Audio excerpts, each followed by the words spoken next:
Hello everybody, welcome. Today is Easter Sunday and I want to make a little video.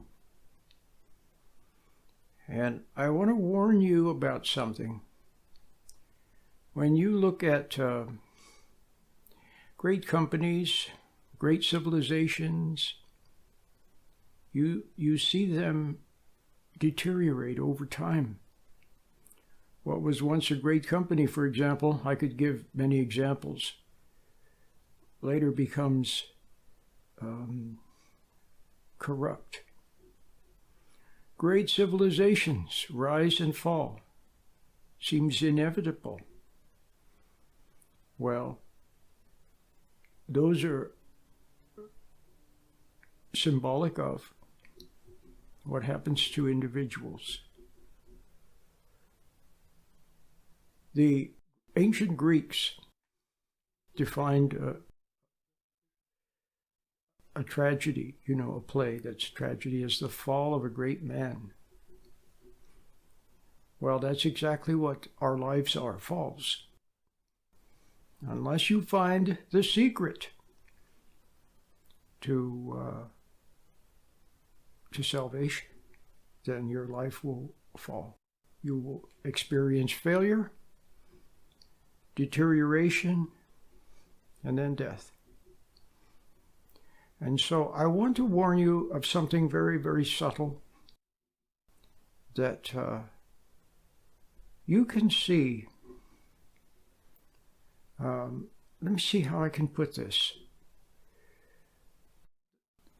You know that the universe is fractal. So, like a broccoli or a cauliflower, every little part of it has the same shape as the whole thing. Well, what happens to great civilizations and to once great companies that no longer are? I could give you examples, but I won't. Happens to individuals, and you can see it in the moment. You can see the little moment that in that moment you can see the process of deterioration, dissipation, and failure, or potential if you don't let it happen. See, it doesn't have to happen.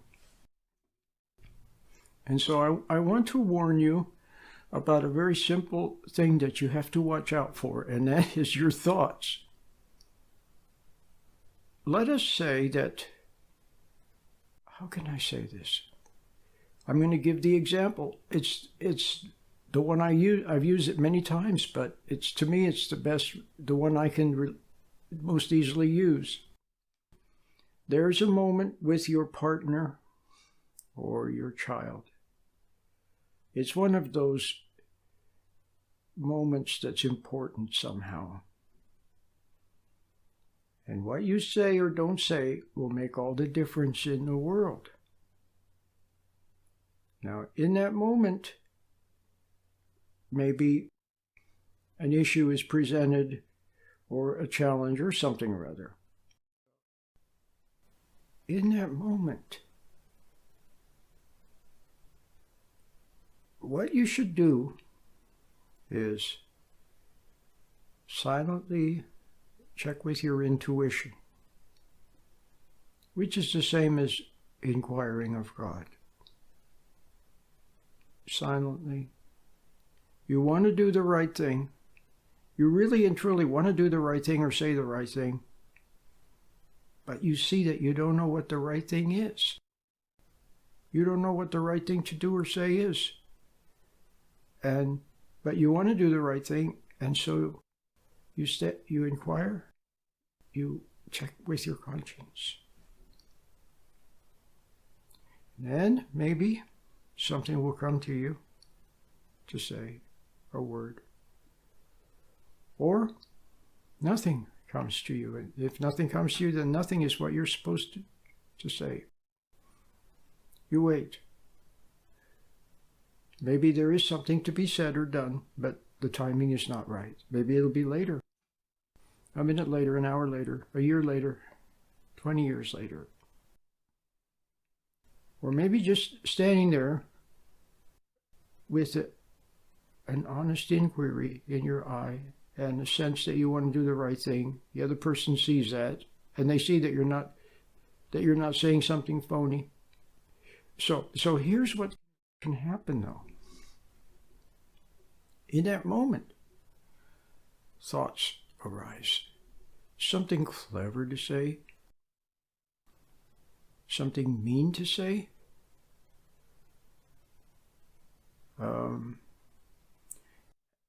sometimes within emotion, anger, or impatience.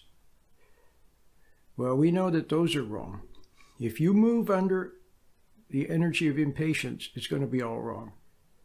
If you move under with the emotion of anger, it's going to be all wrong. You know that.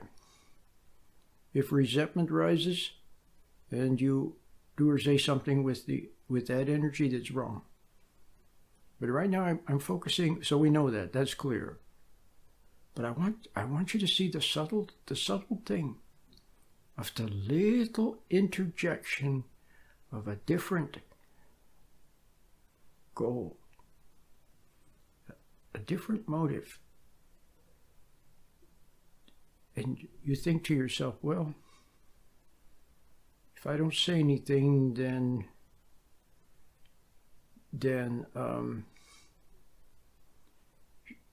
she'll get more upset.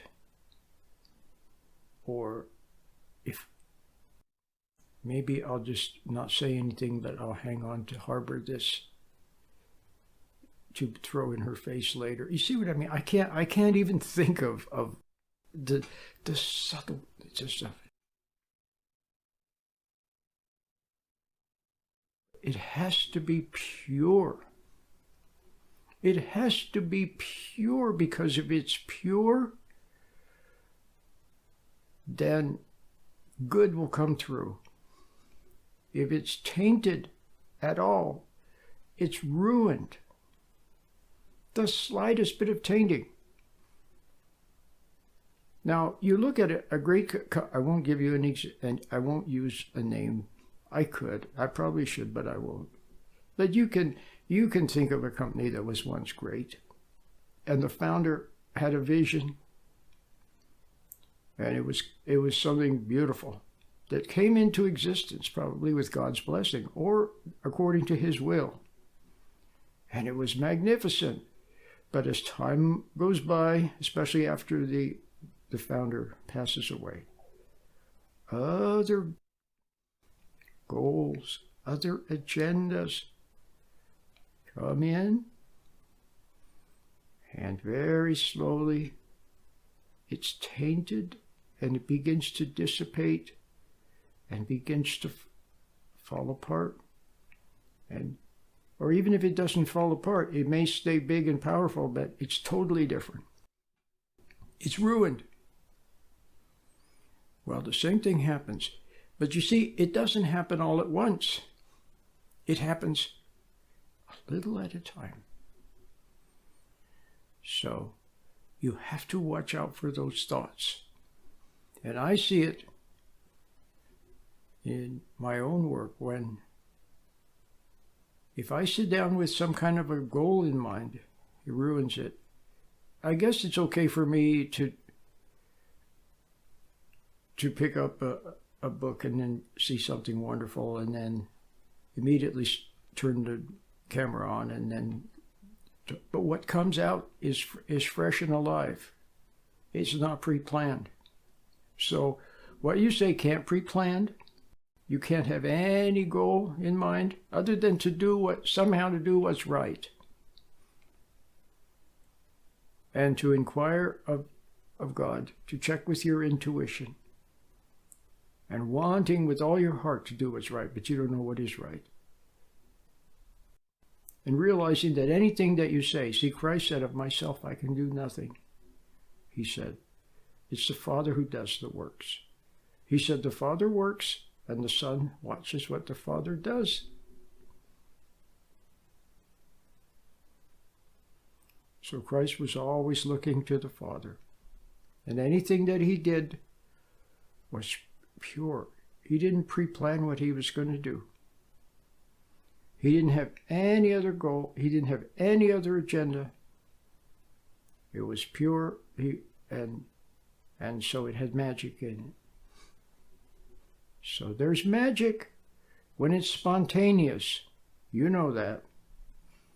Just about everything. Great, good, even good television shows, movies, people who write music. When it's spontaneous and from the heart, then it's good. But then you have to watch out for the other goals and the other agendas. Sometimes they're there in other people, trying to get you to convince you to do something different. So you want to do the right thing, people will come along and they will try to dissuade you from it. Or they'll try to mess up your timing. It comes through other people. The error comes through other people, of course. But you have to watch out for the error that comes through you, from thinking, from thoughts that rise up, to try to change, because anything that you add of yourself will taint it, and it's dead. So hypocrisy. We wonder what hypocrisy is. We think, well, we know what hypocrisy is, but I want you to see that if you're there with your child, let's say, and you, instead of quietly, silently, wanting to do the right thing and not knowing what it is, and waiting to see if something comes to you out of nowhere spontaneously, and maybe what comes to you is to say nothing or something. Yeah, what comes to you can be a bold action too. Yeah, it can be. But mostly it's just a word. And if nothing comes to you, then you wait. But if something that you heard in the past comes to you to say, because you think you want it to have an effect. See, that's your goal now. Now your goal, you want to have an effect on them. You want to move them. You want to change them. You want to motivate them. You want to scare them. You want to impress them. You want to wow them. Then that new goal, which may not even be your own goal, that also can arise. Then you search your mind, your thoughts, and then something from down there comes to you, and it's wrong.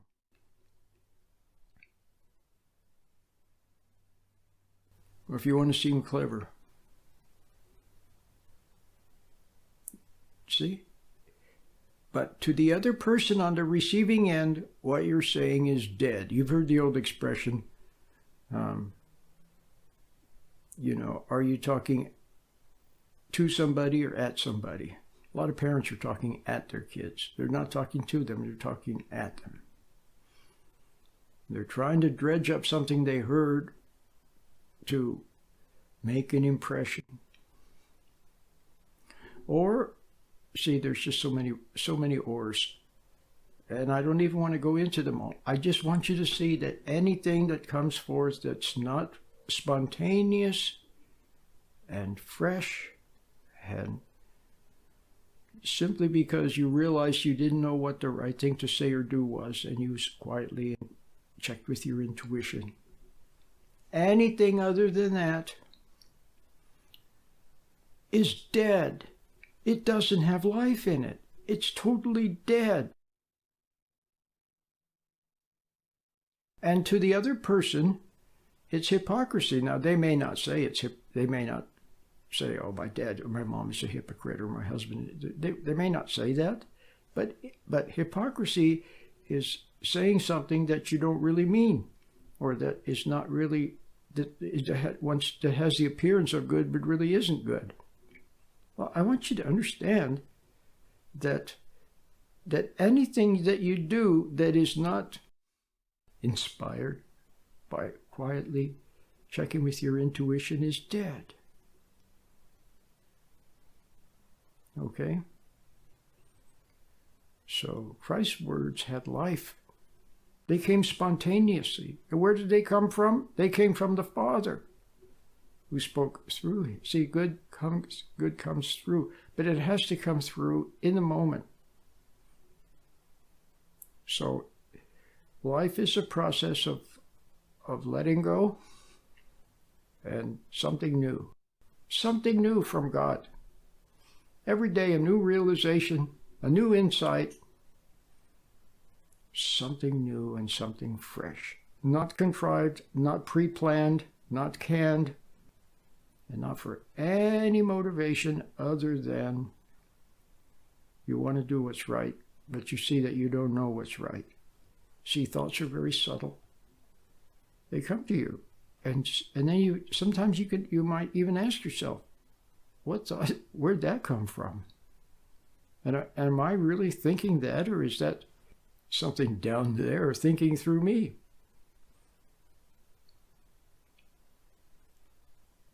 See, the human being stands between, like the cartoon where you have, I don't know, Elmer Fudd or something, and then there's a little devil on one shoulder and an angel on the other shoulder. That's kind of the way it is. Heaven can come through you or hell. I remember one country guy, he was talking to another one about some lady friend of his, and he said, there's hell in that woman. Yeah, hell. Hell comes through, but we draw it out of people. That's right. See, we tempt them.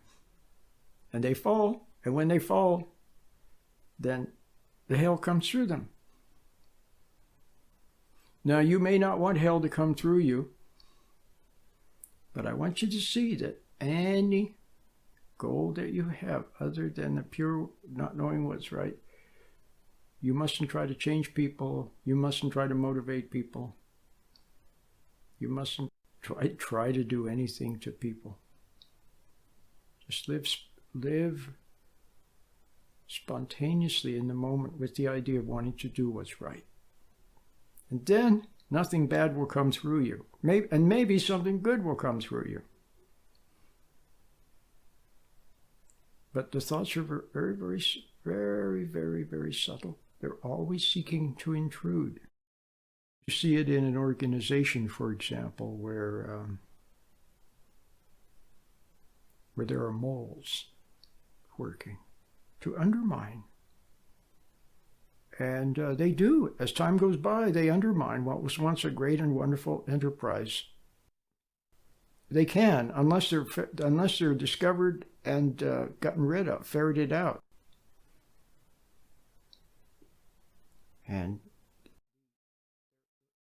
And all around you.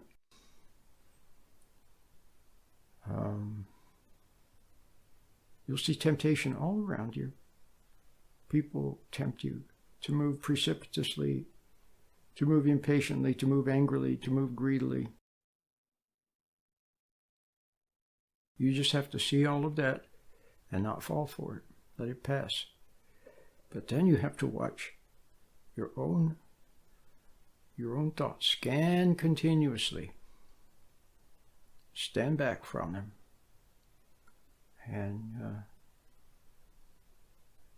And see them just like naughty schoolboys making trouble. When the teacher leaves the room, then all kinds of naughtiness is going on, and then suddenly the door opens up and the teacher is there and everything quiets down. So there's just naughtiness going on, and you just have to see it. Just watch it and let it pass. And don't express Don't seek to advance yourself. Don't seek to make yourself look good. Don't get up on a high horse when any little thing happens. How many people have had a good job?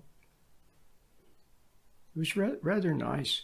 Then some little thing happened. The boss didn't give him a raise, but gave somebody else a raise. Or the boss gave him some extra work and didn't tell them they were doing a good job, and they got really angry. And then they decided to quit. Afterwards, they never found another job that was as good. Or they tell the boss off, and then one thing leads to another, and before you know it, they're fired or something.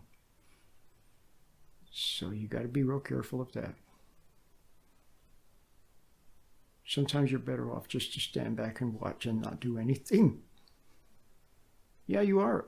Now later, sure, Jesus did a lot of bold things. He raised the dead. He healed the sick.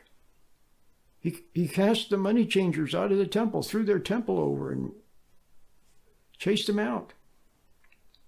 He could do a lot of things. Moses could lift up his staff, and a lot of things could happen. The apostles, you read in the Acts, they did some bold things. But in your current state, if you're just like the average person, most of what you've done is in response to temptation, and then you erred, and you said the wrong thing or did the wrong thing. So now you may get to the point that you're afraid to do anything because it's always been wrong. Well, so you'd best take a step back, meditate, learn to find your intuition and move from it, and then you'll find your way. You'll find your way. But watch out for those thoughts that intrude into the pure message, the pure action. That's why Christ said, let your left hand not know what your right hand is doing. You want to meditate, find your intuition, find the inner light from God, and learn to watch for its delicate promptings and delicate guidance, wordless. And you'll go about your life, and things will change for the better. The bad things will fall away, and good things will come, and new challenges and new adventures, and it'll all happen somehow without your making it happen. It just happens. Somehow a mighty hand is there. But watch out for the tempter who wants to intrude and subtly change your reason for doing things. Watch out for that.